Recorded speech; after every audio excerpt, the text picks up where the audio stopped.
Meow meow meow meow meow meow meow meow meow meow meow.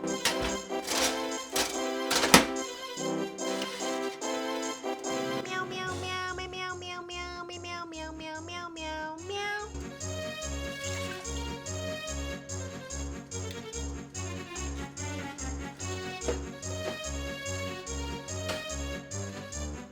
Peanut, your frosted bun is done. Meow meow. Meow meow meow. Meow meow meow. Yum yum yum yum yum yum yum yum yum. Meow meow meowky.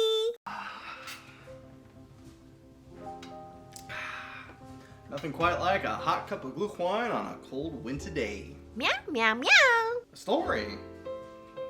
I don't really know any good stories. Meow. Okay, alright.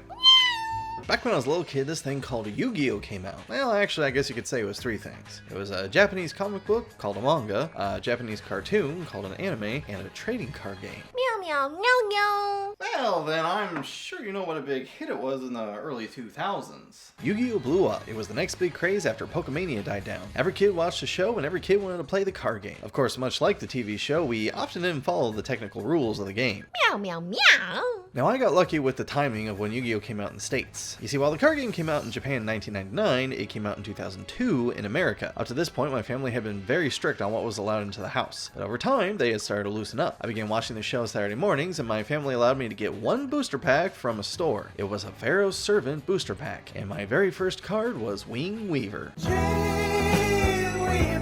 However, the pack also contained Oni Tank T-34. Du hast mich. Which the flavor text describes as a tank possessed by a fiend, or in other words, a demon. My parents had an immediate problem with the card. Meow meow meow meow. No, they hated demons. Meow. Luckily, after discussing it with each other and probably my uncle, who happened to be a pastor at the time, over the course of a few days, they actually decided to let me keep it. Meow meow meow meow meow meow meow. Yeah, pretty much. Well, you know, until my family went hardcore and decided to throw my Yu-Gi-Oh! Cards away when I was a teenager. Meow. Yeah, I miss my Black Skull Dragon, and all my cards in general. But that's the reason why I've gotten to the tradition that I've been keeping up for the past few years. You see, a few years ago, Konami re-released the first 5 booster sets of the game for its 25th anniversary. It also released booster packs of the 6th set. So every Christmas season, I buy at least a couple of booster sets with the goal of getting every single card from that generation, even the commons. I consider it a bucket list item, right up there with catching all 151 Pokemon from Generation 1. Well, as it just so happens, earlier this year, Konami released a collection of old Yu-Gi-Oh! Games for the Nintendo Switch and Steam. And since this is a video game based YouTube channel, I thought it would be fun to take a look at that collection. The first game on the Early Days collection is the original Duel Monsters game for the Game Boy. It didn't release outside of Japan before this collection, and it released a few months prior to the OCG. The game is very simple. There are 3 tiers of duelists at 3 separate locations. The first tier is on the ship sailing to Duelist Kingdom, where you must defeat Yugi, Tristan, Joey, and Bakura. The second tier takes place on Duelist Kingdom, where you must defeat Bandit Keith, Weevil Underwood, Rex Raptor, My Valentine, Mako Tsunami, Panic, Mokuba, Kaiba, and the Puppeteer of Doom, who I do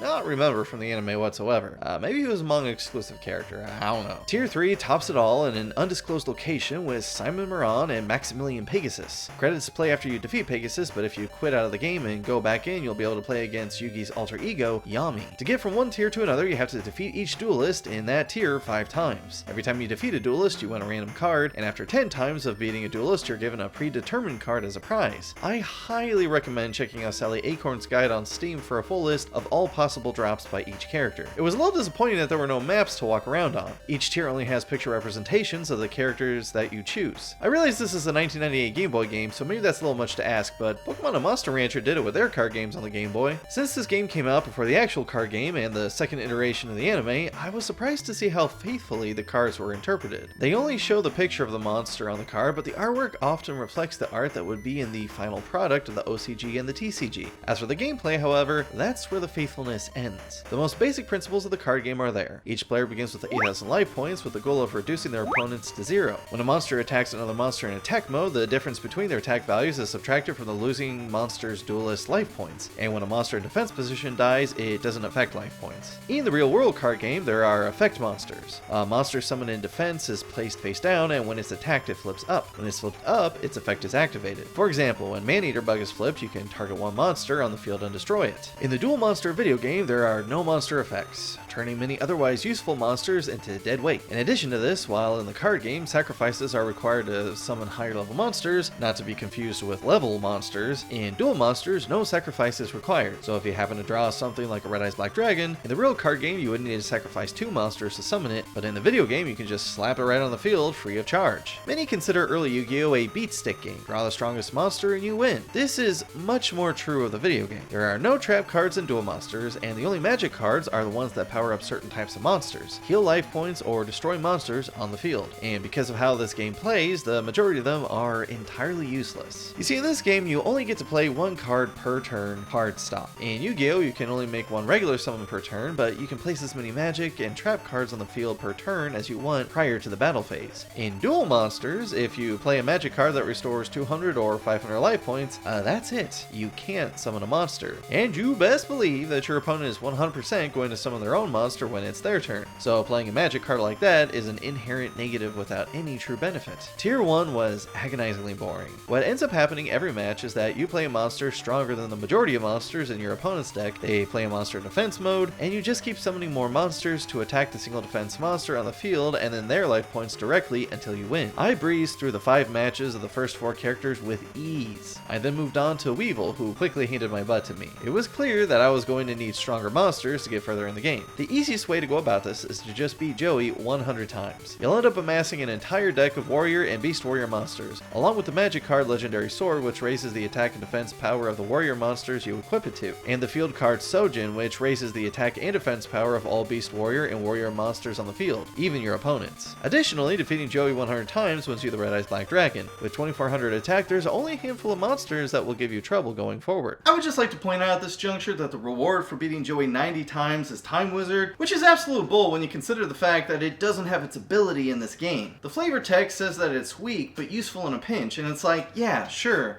maybe it was in real life back then, but not in this game. The handful of monsters that'll give you trouble past this point reveal just how flawed this version of Yu-Gi-Oh! Is, compared to how flawed some people might consider the real game to be already. As I said earlier, you can only play 1 card per turn, so what happens when your opponent has a monster stronger than any of the monsters in your deck or on the field, and you don't already have at least 2 monsters on the field yourself? The only way to destroy such a monster is to power up one of your weaker monsters, or use Black Hole to destroy every monster on the field, or Reigeki to destroy all of your opponent's monsters. Of course, if you use one of those magic cards, then it will immediately become your opponent's turn, who will summon a monster and attack you while you still don't have any on the field to protect yourself. Likewise, if you want to play a field card to charge up a type of monster, you won't be able to summon a monster to protect yourself from your opponent's next attack, which means at minimum, you're going to get hit by 2 monsters, likely depleting at least half your life points. Or you need to get a monster on the field and equip a magic card to power it up, which is impossible because summoning the monster will bring you to your opponent's turn, who will destroy your monster before you can equip said magic card. It's a broken system, and it makes me wonder how fun real multiplayer is. You could link up the original game with link cables to fight or trade with your friends, which sounds fun, but with a system like this, it feels more like it's pure luck than strategy. It's not possible to connect the early days collection version with other games, but that's not very disappointing in my opinion. I will say that I can see the appeal of achievement hunting in this game, which for many less than stellar games that you play for the historical significance is often what offsets the mediocrity. Like, if there was an achievement for getting every card, I'd probably go for it. But since I'm playing the Switch version, there were no achievements for me to get. To be honest, the only reason I completed this game was because I was playing it for this review. And even then, I was tempted to quit at the halfway point since I felt like I got the gist of the game early on. There were 2 things that kept me going. One was listening to Yu-Gi-Oh! Abridged while playing, and the second was the notion that Jason Graves might call out my channel someday if I don't. Now I realize that sounds far-fetched when you take into consideration my channel only has like 1,600 subscribers. But Jason Graves calls out channels with only 300 subscribers. If you don't believe me, then go ahead and look at his YouTuber's Ranked video. Chances are, if you're a YouTuber with a video game based channel, Jason Graves has watched you. And he's watching. Oh, he's watching, judging, getting ready to critique you. And in the words of Marty McFly, I just don't think I can take that kind of rejection. The Sally Acorn Guide recommends farming Bandit Keith 100 times after Joey, which I'm sure makes the game easier, but that's also time consuming and... yeah, no, I'm not doing that. I was able to get through the rest of the game with my Joey deck, and that's good enough for me. Now, something that hypothetically would make the game easier is the password system. There's a password menu that allows you to input passwords to unlock cards. Unfortunately, I couldn't get any of the passwords I found online to work. A lot of people have said the same, and someone on the Steam guide said that they solved the issue by returning the game to its 1.0 state before any updates were applied, which is great for PC players, but I don't know if you can do that on console. If there's one thing I have to give the game praise for, it's the instruction manual. Early Days Collection has a very pleasant presentation overall, and I love that it includes high-resolution scans of the instruction manual for each game. Duel Monsters manual is cool because it has pre-2000 anime art resemblant of the original anime, green hair and all. and that was Duel Monsters. A mixed bag of a game, but Meow meow meow. I don't know. Meow meow meow meow meow meow. Alright. Meow. The second game in the collection is Duel Monsters 2: Dark Duel Stories, released in 1999 in Japan and 2002 in the USA. It was made for the Game Boy Color, and so it makes sense that this game is in color. I neglected to mention previously that the original Duel Monsters had 365 cards, but this game bumps it up to 700. In addition, not only could you trade with others in this game, but you could also trade cards with the first game. So we got a little Pokemon Gen 1, Gen 2 action going on. Of course, it's a moot point today since the game also does not support trading in the Early Days Collection. Duel Monsters 2 has the same basic gameplay as 1, with several changes that sound like improvements on first blush, but the deeper you dig into it, the worse it becomes. The first significant change is that you can play as many magic cards as you want in a turn, and the game also introduces trap cards. The reason you can't play as many traps as you want is because there's a dedicated trap zone which is only one space wide. It says in the rulebook that once you play a trap card, it will disappear next turn, even if its effects weren't used, which is quite the dramatic difference from the real-life card game. This is actually something I never got to test because, well, I never used a trap card, and I used even less magic cards than I did in the first game despite this game's more liberal allowance of play. The reason for that is how differently you have to play this game. You see, in the original game, I farmed one character to create a deck with synergy. You could say that farming one character was like completing a structure deck you would find at the store. Warrior and Beast Warrior for the win, with a Dragon Beat Stick for good measure. However, the second game introduces alignments. Just like in Pokemon, when it comes to type, each alignment is weak or effective against another. Shadow is weak to Dreams, Dreams to Fiend, Fiend to Light, and Light to Shadow. Then Pyro is weak to Aqua, Aqua to Thunder. You see the charts on the screen, you get the picture. Here's the thing. Monsters are not just super or not very effective against each other. The alignments monsters have are a pass or fail proposition. Do you get what I'm saying? That means power level is irrelevant to alignments. Do you have a monster with 100 attack power going up against a monster it aligns against with 3000 attack power? The 100 attack power monster wins. This means that focusing on a deck type would be detrimental depending on who you end up dueling. And in this game, you really can't afford to take a lot of chances on getting lucky with drawing the right alignment. You see, this game plays as slowly as the original. That might sound surprising, but it's because of certain other changes made to the game on top of what we've already discussed here. This game is tiered, just like the previous. So at first I decided to go ahead and farm Joey just like I did before. I very quickly got some excellent cards from him, including the Red Eyes Black Dragon, and I even pulled the Dark Magician from Yugi in the 5 matches I played against him. Everything is looking up, right? Wrong. You can't just use whatever card you want in your 40 count deck, because each card has a cost value, and your deck has a deck value. The total cost value of your deck weighs against your deck value. If your cost value exceeds your deck value, then you're not allowed to duel. The deck value increases every time you duel against someone, but it's a very slow process. Now in the beginning, this doesn't hold a lot of significance. You won't even notice when you first start playing. You might not even realize it exists if you don't read the instruction manual, and that's for one simple reason. You have a freaking duelist level. The game doesn't break down the details for you, but each duelist level only allows you to play certain levels of cards. So when I won my Dark Magician, you best believe I was excited, but when I tried to put it in my deck, the game told me my duelist level wasn't high enough. So even though I get to look at the card, I can't play the card. So what's even the point of winning good cards if I can't even use them? Can you imagine how shitty you'd be if you went to a tournament and they told you that you didn't have enough value as a human being to use the pieces of cardboard in your deck? Absolute bullshit. So I move on to tier 2, and guess what? I get my ass handed to me immediately. The duelists in tier 2 all use monsters stronger than the monsters I'm able to use. So every time I play, winning is an impossibility. I'm getting angry, Pina. This game's bringing out my inner AVGN.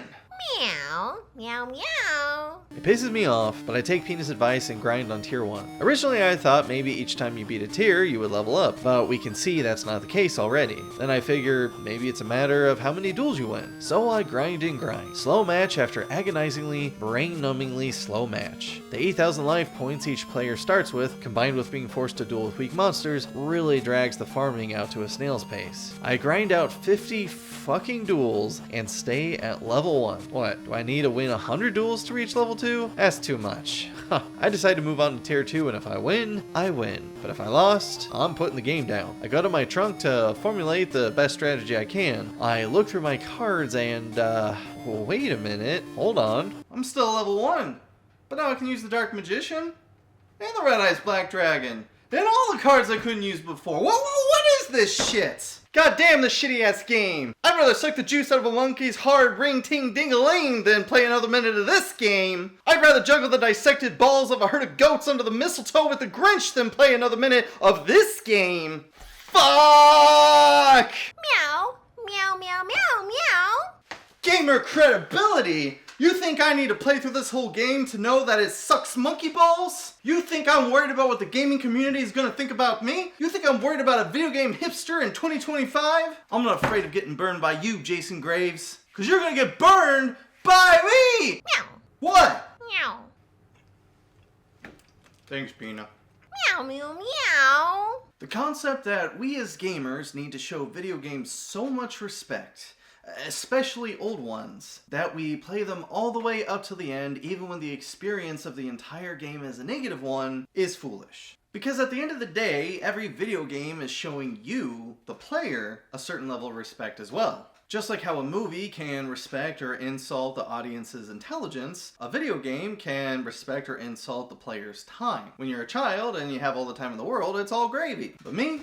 I'm an old man. I haven't passed through the door of death yet, but I'm no stranger to it, and I can see the door across the hall. Time is finite, life is short, and you only get so many experiences before your world ends. There's nothing noble about forcing yourself to experience the entirety of a bad game when there are good games to play, and quite frankly, not enough time to play all of them in your lifetime. Every game you play from here on out could be a good one, and you would still die having not played thousands of really good video games. Duel Monsters 2 is a bad game, in my opinion. I ended up beating all the characters in Tier 2, but it just wasn't a good time, and I'm gonna have enough self-respect to put a bad game down and move on with my time to the good games I have to look forward to. And in the meantime, I hope you all have happy holidays and a good new year. Meow.